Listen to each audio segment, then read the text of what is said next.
तो मेरे चैनल पर मैंने कुछ दिन पहले ही काफ़ी सारी लैपटॉप से रिलेटेड वीडियोस बनाई थी और उस पर काफ़ी ठीक ठाक व्यूज़ भी गए थे।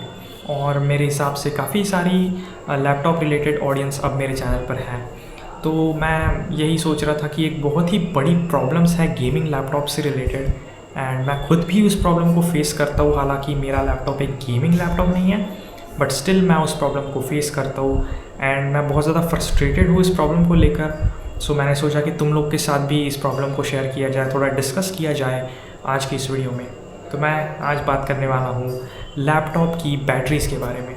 और हाँ, लैपटॉप्स बैटरीज़ के मामले में इस दुनिया की सबसे बुरी चीज़ों में से एक है, क्योंकि तुम लोगों को पता है स्मार्टफोन्स की बैटरीज़ बहुत लंबी चलती है, आजकल पूरे दिन चलती है, 7 घंटे, 8 घंटे, 9 घंटे, 10 घंटे और पता नहीं क्या क्या।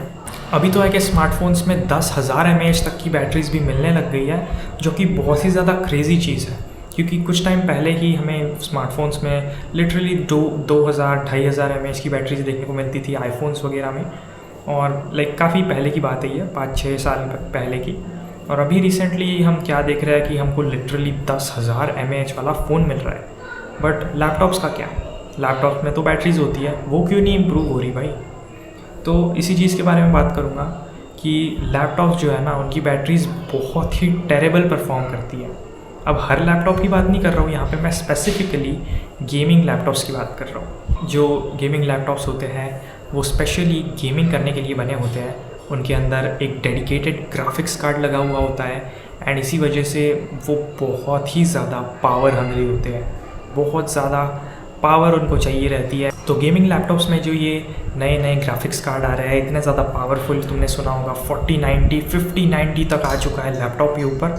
और किसी भी नॉर्मल लैपटॉप में भी आजकल बजट लैपटॉप्स में भी 3050 या 3060 जैसे ग्राफिक्स कार्ड, 4050 जैसे ग्राफिक्स कार्ड्स मिलने लग गए हैं।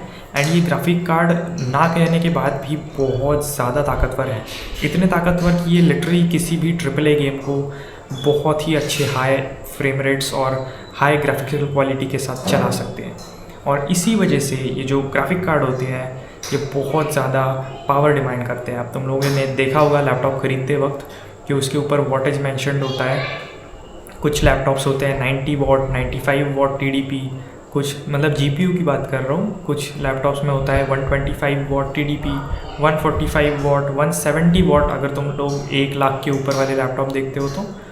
और तुम लोग सोच सकते हो कि 170 वॉट अगर कोई GPU खींचता है अकेला, लैपटॉप पूरा नहीं, सिर्फ GPU 170 वॉट खींचता है, इसका मतलब कितना ज़्यादा पावर हंग्री होगा एक laptop. On the other hand अगर हम लोग एक PC की बात करें तो PCs में बहुत ज़्यादा बड़े बड़े फैंस होते हैं और बहुत ज़्यादा बड़ा होता है एक PC साइज़ में, और उसको पावर की कोई दिक्कत ही नहीं होती है क्योंकि वो डायरेक्टली तुम्हारे इस वाले स्विच बोर्ड के साथ कनेक्टेड होता है। जितनी चाहे पावर तू खींच ले भाई, हम कोई कुछ कहेंगे नहीं तुझे। तेरा 500 वॉट का पावर सप्लाई है, 1000 वॉट का है, तू खींच जितना खींचना है, बस तू बढ़िया परफॉर्मेंस दे। ये डिमांड होती है हमारी एक PC से।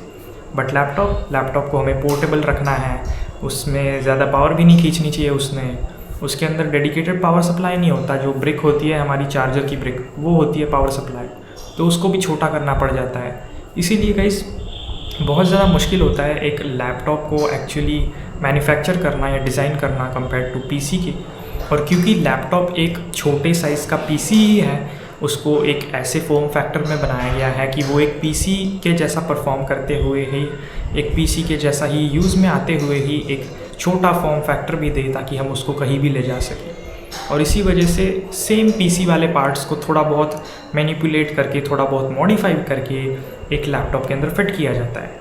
और भले ही पार्ट्स मॉडिफाई हो जाए, छोटे हो जाए, पर पावर तो वो ऑलमोस्ट सिमिलर ही खींचने वाले हैं। एंड इसीलिए बहुत ज़्यादा लैपटॉप्स जो है बहुत ख़राब बैटरी लाइफ देते हैं। अब मैं खुद का एग्जांपल दूंगा। मेरा जो लैपटॉप है ये अब 5 साल पुराना हो गया है ऑलमोस्ट, और मैं इसे 5 साल से इस्तेमाल कर रहा हूँ। बहुत ज़्यादा हैवी यूजेज नहीं है मेरा, बहुत लाइट वेट यूजेज है।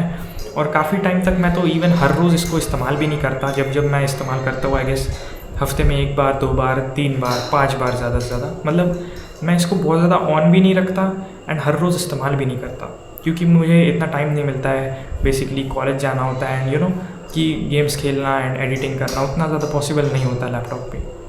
बट फिर भी इस लैपटॉप की जो बैटरी है वो डिग्रेड हो चुकी है। इसके अंदर आई गेस पहले कुछ 3500 mAh की बैटरी आती थी, 3500 या 4000 mAh की, और अभी इस 5 साल में इसकी बैटरी जो है वो डिग्रेड हो चुकी है और आई गेस अभी इसमें कुछ 2500 या 3000 mAh की ही कैपेसिटी बची हुई है। बाकी सारी कैपेसिटी जो है वो बैटरी डिग्रेड हो गई है और इसीलिए अब वो कैपेसिटी होल्ड नहीं कर सकती। और अगर हम बैटरी बैकअप की बात करें तो मैंने अपने लैपटॉप को एक फ्रेंड के यहाँ लेकर गया था, वहाँ पर मैं गेम इंस्टॉल कर रहा था। लैपटॉप का डिस्प्ले मैंने बंद कर रखा था, सिर्फ गेम इंस्टॉल हो रही थी बिना किसी पावर को कनेक्ट किया, सिर्फ लैपटॉप की बैटरी पर।